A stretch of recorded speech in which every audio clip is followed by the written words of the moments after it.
Hola, bienvenidos de nuevo al tema 15, ¿vale? Hoy vamos a ver el estándar. Explica las características generales del expresionismo y especifica las diferencias entre los grupos alemanes El Puente y el Jinete Azul. Bueno, quito la música, que suena pesada. Vale, el expresionismo. Vamos a ver, el otro día alguien me preguntaba qué quería expresar Picasso con este bodegón que estudiamos el otro día, el de forma ovalada. Yo no sé si los artistas quieren expresar algo o no. O sea, los artistas hacen cosas, construyen cosas, digamos casi construyen realidades paralelas, pero sí, expresan cosas, pero para expresar cosas alguien las tiene que leer, está claro. O sea, que a lo mejor el que expresa algo es el espectador en vez del artista, no lo sé, no lo tengo muy claro. Lo que sí que es verdad que los que sí que querían expresar cosas eran los expresionistas, que son los pintores que vamos a estudiar hoy, ¿vale? Se supone que el estándar va sobre los pintores que a principios del siglo XX, digamos que prefirieron expresar sus sentimientos que copiar la realidad, ¿no? Que hacer ese ejercicio de mímesis, ¿no? que nos lleva cargando toda la historia, ¿vale? Bueno, digamos que es como más sentimental que el cubismo, ¿no? El cubismo es algo un poco más técnico, más intelectual. Esto va a ser un poco más visceral, digamos, el expresionismo, ¿vale? Y teniendo en cuenta que eran fans de Van Gogh y de Gauguin, ¿no? Y bueno, y que también casi se les podría, sobre todo al Puente, se les podría relacionar un poco con Goya, ¿no? Con las pinturas negras de Goya. O sea que bueno, vamos con ello, ¿vale? Bueno, bienvenidos.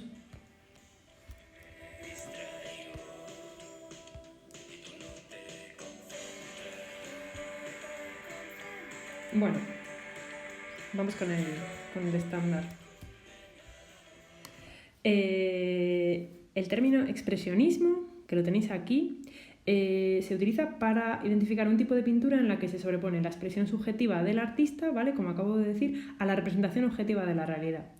Esta realidad aparece deformada en sus pinturas y rehuye intencionadamente del concepto clásico de belleza, ¿vale? O sea, todos los ismos, digamos que están creando como nuevos lenguajes de representar o de representar, ¿no? O de construir realidades, ¿no? O sea, digamos de poner... De hecho, poner la personalidad del artista tiene que aparecer al máximo, aunque la verdad es que luego las personalidades se van a disolver porque muchos de los pintores que participan en estos grupos, sus obras son difíciles de identificar a veces porque se parecen mucho. Hay muchas obras cubistas que se parecen entre sí, de distintos artistas, y hay muchas obras expresionistas que se parecen entre sí también, ¿vale? Bueno, el origen del expresionismo es difícil de establecer, y en eso estoy de acuerdo, ¿vale? El expresionismo a principios del siglo XX, que es lo que estudiamos en este estándar, pues es algo que sucede, digamos que en las dos primeras décadas del siglo XX, pero con expresionismo nos podríamos ir al Greco, ¿vale? Nos podríamos ir a Goya también, ¿vale? El Greco, os acordáis que hacía unas figuras muy alargadas y que ya os dije cuando lo explicamos que sí que es verdad que los pintores expresionistas pues se iban a inspirar un poco en él, ¿vale? O sea que realmente quizás fue el Greco el que inventó el expresionismo, ¿no? Incluso hay pintores alemanes anteriores al Greco, como Grunewald, me parece que se llama, que ya, digamos que habían practicado una especie de expresionismo, ¿vale? Pero bueno, eso sí, ¿no? Lo que quiero que quede claro es que a lo que denominan los historiadores, es decir, esta gente que clasifica cosas como la vanguardia del expresionismo, podríamos situar su nacimiento hasta 1905, ¿vale? Su influencia va a perdurar hasta nuestros días, ¿vale? O sea, el expresionismo va a ser un lenguaje en pintura que va a ser muy utilizado, por ejemplo, cuando llegue a la escuela de Nueva York, con Pollock, que también estudiaremos, o Rothko, a eso también le llamamos expresionismo, le llamamos expresionismo americano, de hecho, ¿vale? Digamos que es la pintura un poco de la América, casi de los Estados Unidos triunfales, ¿vale? Pero bueno, y a ver, más cosas. Para los expresionistas, la obra es un medio de expresión de sus sentimientos, ¿no? Esto que quede claro, ¿vale? Generalmente, bueno, sobre todo en Die Brücke, en El Puente, se presenta una visión pesimista de la realidad, ¿vale? Veremos que que es la diferencia fundamental que hay entre Die Brücke y el jinete y Der Blaue Reiter es eso, ¿no? Que unos son más pesimistas que otros, digamos. Una visión pesimista de la realidad a la que a veces acompaña un acentuado afán crítico, ¿vale? Generalmente, eso, identificamos dos grupos, ¿vale? Die Brücke y Der Blaue Reiter, como os he dicho, El Puente y el Jinete Azul, y eso es lo que vamos a ver ahora, ¿vale? Pinturas de esos dos grupos. y sus características, ¿no? Que es lo que se nos pide aquí. Bueno, para que os hagáis una idea, así primera, esta pintura sería típica de Die Brücke, ¿no? Que estaría en plan modo más pintura más crítica con contenido social, ¿no? ¿Veis esto? Así como una prostituta en medio de la calle buscando trabajo, así un poco personajes alienados. Es verdad que este es más alegre, pero al fin y al cabo parece como gente un poco vulgar, ¿no? La que está aquí. No sé, no son tan ideales como aquellos que nos representaba Matisse en el fauvismo, ¿vale? El fauvismo, digamos, que era como más mundo ideal, qué bonito es todo, no sé qué, y el fauvismo es más crítico con la realidad, ¿vale? Que ha legado la revolución industrial. Y estos, por ejemplo,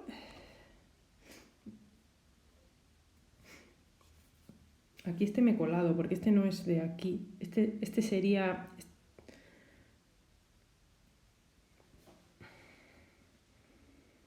Bueno, este sería Kirchner también, ¿vale? Con colores muy estridentes, como veis, ¿no? Estos verdes... O sea, la verdad es que los colores son espectaculares. Este cuadro está en el Museo Thyssen-Bornemisza, ¿vale? Este es de un Kirchner también, ¿vale? Y... Bueno, eso sí, son colores estridentes como los fauvistas, pero son más oscuros, ¿vale? Y luego también, pues, Emil Nolde, ¿vale? Esta es la danza alrededor del becerro de oro. Emil Nolde era muy religioso. Y bueno, por lo que es más famoso Emil Nolde es, después de la década de los 20 y 30, pintará muchos paisajes muy bonitos, muy matéricos, ¿vale? Muy cargados de pintura. Veis aquí la pintura, el óleo está muy presente, hay mucha cantidad, ¿vale? Son casi escultóricos algunas de sus obras, ¿vale? Bueno, luego veremos luego el expresionismo de Blau Reiter, que sería como, digamos, también más colorista, y se van a centrar más en color, van a ser menos críticos con la realidad, les van a interesar más las formas, y de Der Blau Reiter y con Kandinsky pasaremos a la abstracción, ¿vale? Que será el siguiente estándar que vamos a estudiar, ¿no? Este sería una abstracción de Kandinsky. Bueno, vamos a ver primero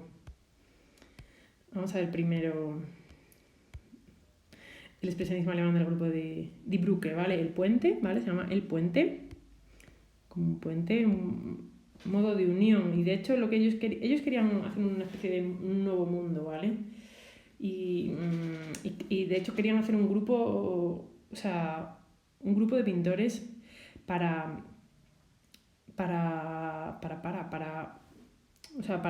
ser más fuertes, ¿no? Porque es verdad que los grupos, igual que los grupos literarios, pues bueno, voy a ir leyéndolo para no perderme, ¿vale? En 1905 se reunió en Dresde un grupo de estudiantes de arquitectura, fijaros, eran arquitectos, ¿vale? Que decidieron dedicarse a la pintura y formar una asociación artística, a la que denominaron Die Brücke, ¿vale? Estos rechazaban la pintura coetánea alemana y sentían una gran admiración hacia Munch, Van Gogh y Gauguin, ¿vale? Hacia, digamos, los pintores postimpresionistas. Munch es un pintor difícil de encuadrar, ¿vale? Y también le gustaba el arte medieval alemán y el arte primitivo de África y Oceanía, ¿vale? Que, igual que le pasaba a los cubistas, como veis, muchos de estos sismos, cuando hablamos de sus influencias, podemos hablar casi de lo mismo, ¿no?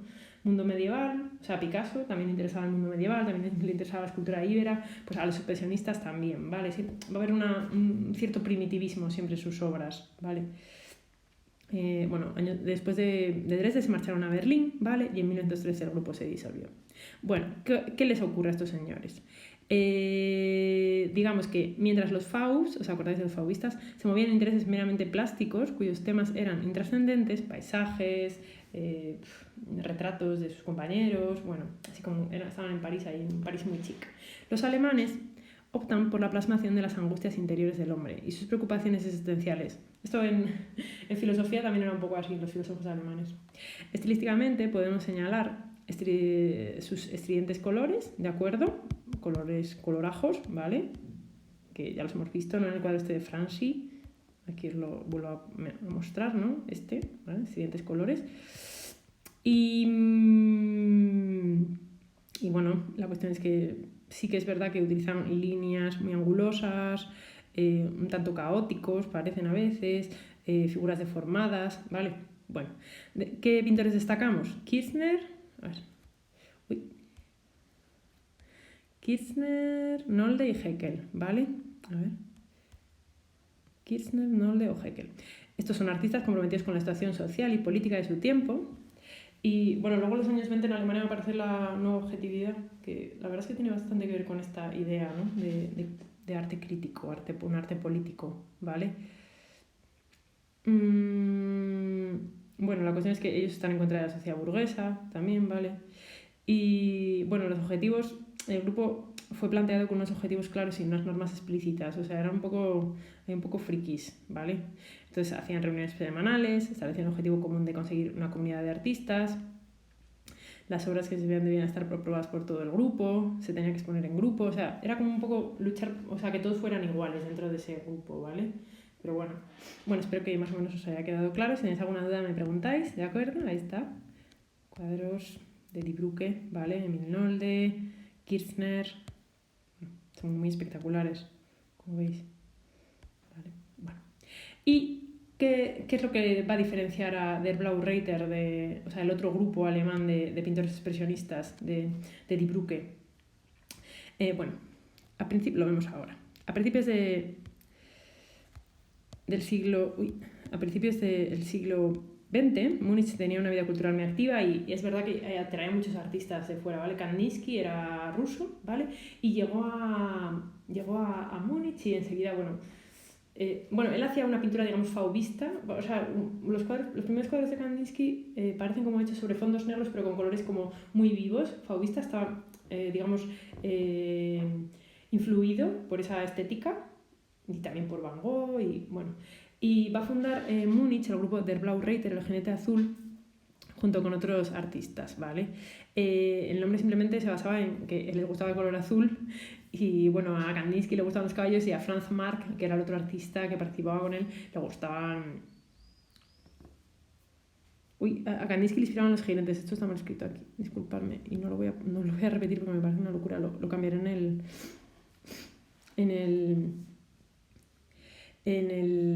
o sea, que a uno le gustaban los jinetes, ¿de acuerdo? Y al otro le gustaban los caballos. Lo voy a cambiar ahora mismo. Lo voy a borrar de aquí, pero bueno, más o menos yo creo que lo habéis entendido. ¿Vale? El rasgo esencial de este grupo fue su rechazo al sentimentalismo dramático de los otros expresionistas, ¿vale? No querían ese dramatismo que los expresionistas de Die Brücke habían heredado tanto de Van Gogh como de Munch, como de Ensor, que es otro de los pintores preexpresionistas, podemos decir, y su expresionismo va a ser de carácter más espiritual, ¿vale? Y, o sea, su idea era olvidarse de la realidad objetiva y fueron abriendo el camino de la pintura abstracta, ¿vale? Entre sus miembros estaban Kandinsky, Marc y Macke. Y bueno, muy interesante, lo que creo que debéis de saber es que en 1910 Kandinsky escribió un libro que se titula Del espiritual en el arte y que ahí defendía él decía que el verdadero arte era la expresión de una verdad interior, ¿vale? Para él, una pintura debía transmitir emociones a través de los colores, a los que comparaba con los sonidos musicales, que no requieren plasmar imágenes ni formas del mundo objetivo para emocionar y comunicar sensaciones. Bueno, os dejo aquí un texto, ¿vale? El color es un medio para ejercer una influencia directa sobre el alma. El color es la tecla. El ojo es el martillo temblador. El alma es un piano con muchas cuerdas. El artista es la mano que, mediante una tecla determinada, hace vibrar adecuadamente el alma humana. O sea que, bueno, para él ese sería el trabajo del artista, ¿vale? Aquí hay algunas de las obras de ellos. Como veis aquí, este caballo con jinete, ya casi sería una obra totalmente abstracta. Y como veis lo titula Lírica, Kandinsky, ¿vale? Lírica porque él quería hacer un poco como los músicos, ¿no? Los músicos no tenían que representar la realidad para transmitir emociones y eso es lo que quería hacer Kandinsky, ¿no? No tener que representar la realidad para transmitir emociones. Y de hecho, como veis, eso es lo que hace aquí, ¿no? En esta composición número 4. Muchas de sus obras aunque sí que podemos ver como cosas de la realidad aquí, detalles de la realidad, quizás a lo mejor unos edificios, unos personajes, ¿no? Que podríamos identificarlos, pero él, quería olvidarse, ¿no? De todo eso y crear un lenguaje, ¿vale? Bueno, este es otro de los artistas del grupo, Macke, ¿vale? Y aquí está gente en el lago azul. Y una de las cosas que os quería mostrar de las obras, una foto, esta foto es de 1937, los nazis ya estaban en el poder, ¿de acuerdo? Lo sabéis. Y se hizo una exposición de arte degenerado, ¿vale? La exposición en alemán se llama Entartete Kunst y todos estos artistas que participaron en el expresionismo, Paul Klee, Kandinsky, bueno, toda esta gente, la gente de las vanguardias, fue expuesta en una exposición como arte, digamos que era un poco el arte prohibido, ¿no? O sea, se prohibió este tipo de arte. De hecho, ahora en Alemania pues vais y todos los museos tienen sus Noldes y sus Kirchner y sus Kandinskis, pero de aquella pues los nazis no les gustaba mucho este tipo de arte y lo denigraron, ¿no?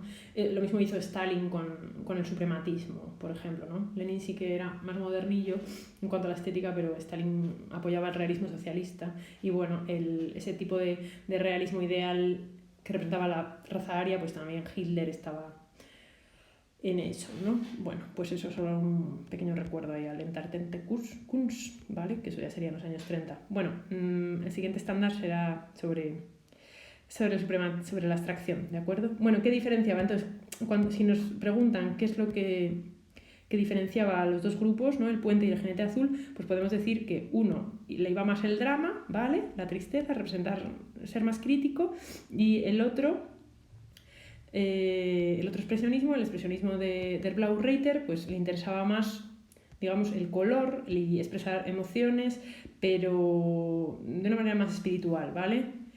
Van a pasar un poco más de la realidad y de hecho eso les va a llevar a la abstracción, ¿no? Como le va a ocurrir a Kandinsky. Bueno, pues eso es lo que quería que os quedara claro y bueno, espero que os haya gustado, ha sido un poco largo y bueno, mucho ánimo, chao, chao, adiós.